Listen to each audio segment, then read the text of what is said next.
welcome once again to the Buy and Sell Real Estate Podcast. We are here with Des Soliz. Hello, Des. How are you? I'm doing great. How are you this morning, Frank? Better than you. Yeah, I bet you are. I give you my hot mess to fix. Let's talk about this. And for those who are listening or possibly watching, that's kind of a rude thing for me to say, but it's kind of in jest, but it's kind of not. Before we lit up the show here, the podcast, Desiree was telling me about a scenario that just went down that's frustrating. And we thought this is a good message for everybody to hear and everybody to understand as a home buyer. So walk us through it. Des, what's the message today to home buyers from you? Tell us what happened. The rated PG version. Yes, the PG version. So basically, we have an issue. We had some situations that we had to deal with. The lender and myself gave instructions to our buyer to not deposit funds, not pay things off, to follow instructions. And they decided to not listen to us and pay off debts that now we can't track. And now their whole deal may just blow up in their face and then we can't get the house. So they didn't follow instructions. It's simple instructions. They didn't listen to our advice for some reason. And we're not giving a bad advice to make it harder for you. We're giving advice to close your deal. Right. I mean, basically. Yeah. So here, I'll kind of clarify for some of the listeners from the lending perspective, because that's what I am. So here's the thing. In this scenario with Des, she had a buyer, this in this case, buying a new home, buying a brand new home. Yes. And so there's some great builder incentives to get the rate down and which was really required in this case because it was tough for the borrower to qualify without the reduced rate, right? Desiree? Exactly, yes. So we had that.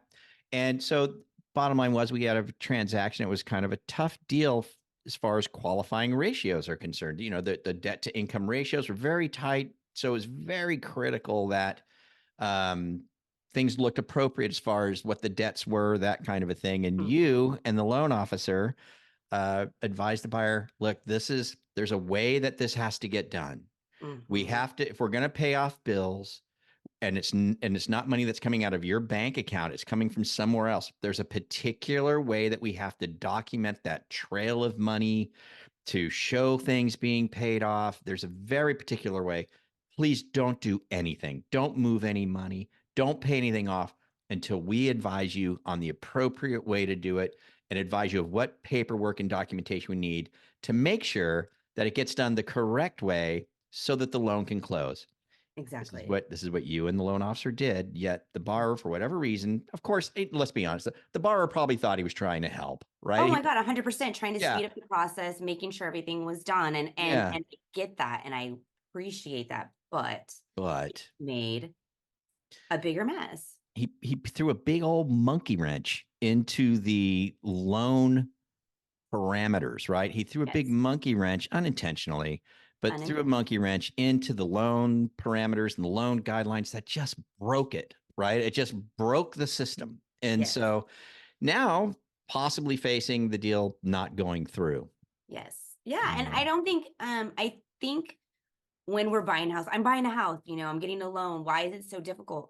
They're lending you a lot of money. Like, I don't think people recognize that process, that you're not getting a loan for, like, getting your car. It's easy. It's, you know, you're not getting a $450,000 loan. It's a big difference. And I don't think that the buyers understand what they are borrowing, that they are borrowing a ton of money. And and if you look, you know, if you're not perfect and you're not high credit, you have issues, yes, it's going to be that much harder, but they're still willing to lend it to you.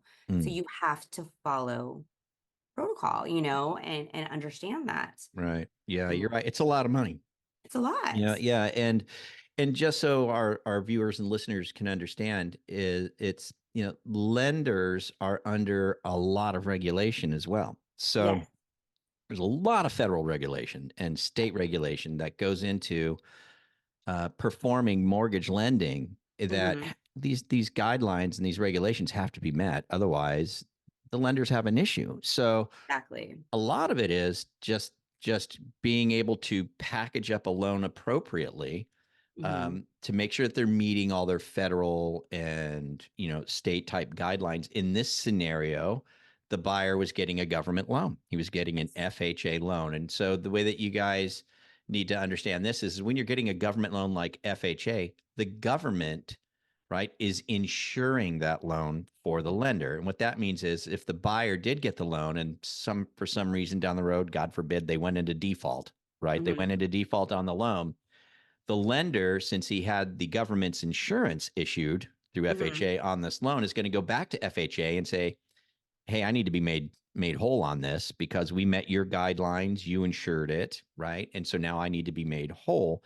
Yeah. Well, in order to get FHA to quote unquote insure this loan, there's very strict guidelines that have to be followed in this scenario when it comes to debt to income ratios and bills being paid off and money that's not theirs being used to pay off the bills. There's rules, man. There's just rules, man. And you just got to follow them. And you might seem stupid to someone. That don't matter. Doesn't matter. It's stupid. Still a rule. Got to follow it. Sorry. Still have to follow it. Even if it doesn't make sense to you, we still have to follow it. Or else, guess what?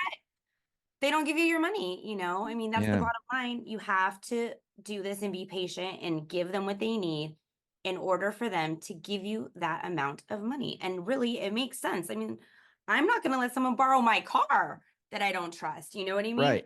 They're giving you a lot of money. Yeah. So expecting you to pay it back, Yeah. Yeah. But that's where I'm at. Yeah. So having a great day. Yeah. Morning. So you know what? I think it'll get worked out. I think we can work it out. I mean, maybe we can take a look at it over here on our end and see if there's something we can do. But it's just a frustrating. I'm not giving up. Whoa. Let's hope that's not a sign. Give up, Des. For those of you that are just listening, a light fell on Desiree's head as she was saying this. So. Oh man, it's just one of those days. What do you do? But yes, I'm going to shoot it over to you to see if you could take a look. And okay. Yeah. We'll I'm definitely not giving up. That's the one thing. Fingers crossed. Yeah, fingers crossed. We'll see what we can get done. But great stuff. Word of advice to everybody. Your trusted lending professional, your trusted real estate agent. Pay attention. Listen. Don't. There's rules. And if you don't understand, ask a question and we can explain it so that you understand why it has to be done a specific way. Yeah. And sometimes the reason why is because them's just the rules. And you just got to comply with the rules. End of story. You can't break them. You can't bend them. You can't change them. They're the rules. And that's what they are. Yeah. So, all right, Des. Well, hey, if somebody wanted to buy a house with you right now or sell their house with you right now, Desiree, to make you feel better about this whole day, what's the best number for them to reach you? It's 209-587-2259. 2259. So it's 209-587-2259 out there in the Central Valley. You've got a listing that you're taking in San Jose? Yes, I am. And we have open house this weekend. So so I will be down there this weekend. What's the address in case somebody hears this promptly and wants to go visit it? It's 6767 Musket Drive, San Jose, 95119. It's on the south side of San Jose. Okay. Yeah. So it's a great house, 3 bedrooms, 1 bath, list price 1.1. Rolling foothills behind. Great. Ooh. And I'll be there Saturday from 1 to 4 and Sunday from 11 to 2. Excellent. Good stuff. So that's 6767 Musket Drive in San Jose. Yes. This weekend, she'll be there Saturday and Sunday. But just give Des a call. It's 209-587-2259. You can text as well. Yes. And she'll engage with you there and get you helped out. Cool stuff. Well, Des, I hope the day goes better. And I really hope the transaction manages to go through because I'm sure that buyer's really feeling it too. Yes, they need this. This is their home. They're ready. Oh, man. So, yeah. We'll make it work. I'll figure something out. See what we can do. Yeah. All right. With that, you guys have a great one. Thanks for tuning in to the Buy and Sell Real Estate Podcast with myself, Frank Garay, and Desiree Soliz. And we'll catch up with you all later. See ya. Bye-bye. Bye.